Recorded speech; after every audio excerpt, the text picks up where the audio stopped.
2015 Patriot League Women's Rowing Championship trophy came down to the last few strokes of the Varsity 8 Grand Final, as Navy fought its way past a strong and relentless Bucknell boat. The thing I'll remember the most is, of course, winning and being the Patriot League champion, but that race. That race was a classic. The varsity race was a classic I'll never forget. The Bison took second place behind the Mids in both the Varsity 4 and second Varsity 8 Grand Final races.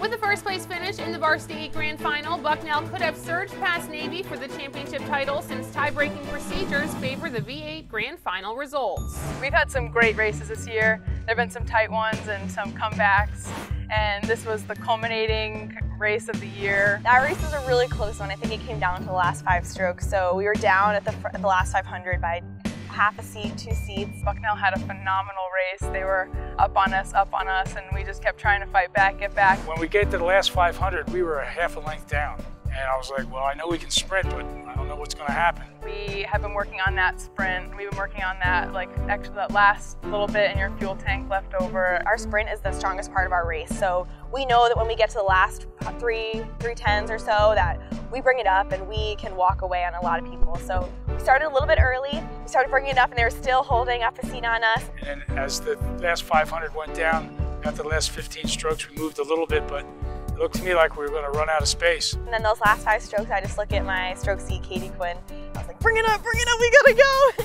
And she brought it up and the whole boat followed. When she called us up and she got into it, you just felt the whole boat just lift up and say okay, we're charging this last 10. And all of a sudden, with 5 strokes to go, we surged forward, we stayed long, brought the stroker up a little bit, and just nipped great Bucknell crew at the end. Next thing we know is 2 quick beefs, and we got to the dock, and our coach told us that we were headed. So it was an honor. It was really exciting. I mean, that Bucknell crew was courageous. And we were just fortunate to have the last 5 strokes be better than theirs. That was it. The rest was a great race, and the rest of the race they were ahead. It was one of those amazing experiences, but a little uncertainty, and then finding out on land was just unbelievable. The Mids truly earned their first place finish in the Varsity 8 Grand Final with a time of 6 minutes and 33.1 seconds, 0.3 seconds ahead of Bucknell, and a tiny time difference that will be remembered for years to come. For the Patriot League Network, I'm Melanie Pulowski.